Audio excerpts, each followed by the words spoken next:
Pour mieux se rendre compte de la situation, Laurence Giroux s'est rendue au centre de Belle-Hutte à la Bresse. Le centre de vacances de Belle-Hutte a été construit il y a une quinzaine d'années dans les Vosges par l'Office départemental des centres de vacances et de loisirs. Ce centre accueille des adultes à Noël et en février. Il fonctionne surtout pendant les vacances scolaires et le restant de l'année assure ses recettes avec des séjours d'enfants en classe de neige ou classe verte. En été et en hiver, pas de problème pour faire le plein de clients. Au personnel permanent vient s'ajouter du personnel occasionnel. Pour l'ensemble des centres de l'Office, le personnel passe de 67 à 1500 personnes. C'est en mai, juin et en automne que les difficultés se font sentir. Elles sont dues surtout à la baisse de fréquentation des classes de découverte. On a donc constaté les baisses d'effectifs depuis l'année dernière, au début des classes de neige 84. Les classes qui avaient des effectifs d'une trentaine d'enfants sont descendues à 22 enfants.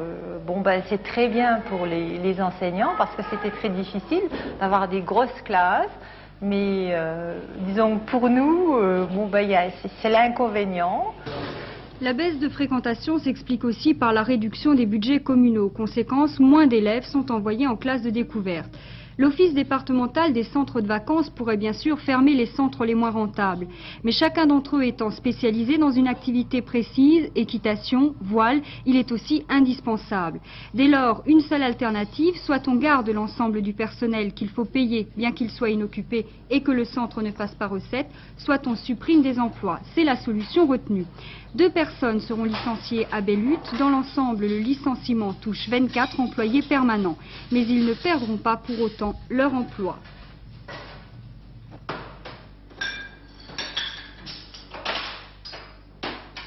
Nous allons licencier 24 personnes pour une durée en principe de 4 mois. Nous sommes obligés par la loi de licencier, mais il est certain que nous allons reprendre ces personnes, disons, aux environs de Noël. Ces personnes seront licenciées vers le 31 août, à la fin des vacances scolaires, mais nous les reprendrons en janvier prochain, pour les classes de neige. Pour relancer l'activité des centres de vacances, l'Office va engager une vaste campagne de publicité et faire preuve d'originalité en lançant de nouvelles activités, avec notamment des séjours à thème.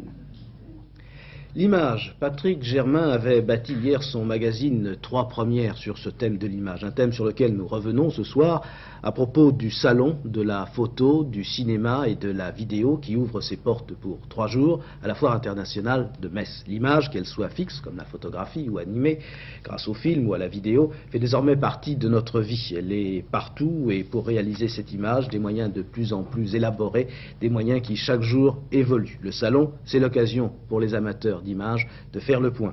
Si les organisateurs cette année regrettent quelque peu que le cinéma et la vidéo soient sous-représentés dans ce salon, en revanche, la photo, plus abordable, n'a elle pas boudé le salon de Metz.